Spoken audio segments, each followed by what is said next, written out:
Latest in our series on allegations of danger resulting from U.S. military burn pits in Iraq and Afghanistan. Amy Muller died from an aggressive form of cancer after her exposure to burn pits while stationed at Camp Balad in Iraq. Her widowed husband, Brian Muller, sat down with Fox News to respond to a series of recently discovered memos officials at Amy's base wrote at the time, warning there was an imminent danger facing those exposed to the burn pits. This was right in between the times that she was stationed there. Brian Muller's wife, Amy, was a member of Minnesota's Air National Guard when she served at Air Force Base Balad during two separate stints in 2005 and 2007. Balad's burn pit was quoted as being the worst environmental site he has ever visited. I don't understand why they didn't do something.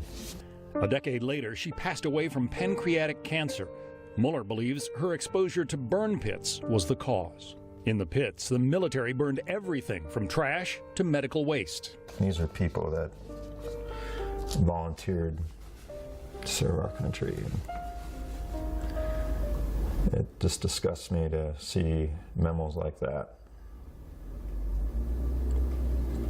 from high-ranking officers that express this concern.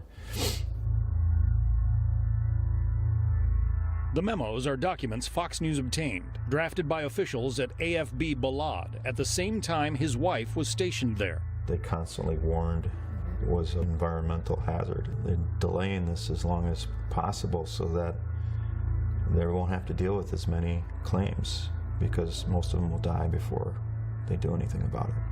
The memos, written by commanding and medical officers, in which they warned that use of the burn pits was of great risk to those stationed on the base, and that safety measures like installation of incinerators and use of breathing masks needed to be implemented.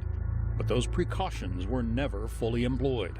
She talked about the burn pits even before she got cancer, and how the fact that they would change the filters on these ventilation systems quite frequently, and every time they change it, it would just be this black soot so thick that you would think you'd have to change it every hour.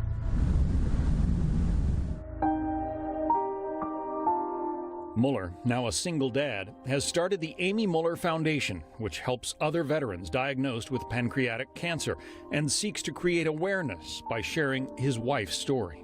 She knew that she was dying, that she didn't have much time, and she was trying to find peace with that. But how do you deal with that? How do you manage all those emotions? And I just tried to be there for her as much as I could.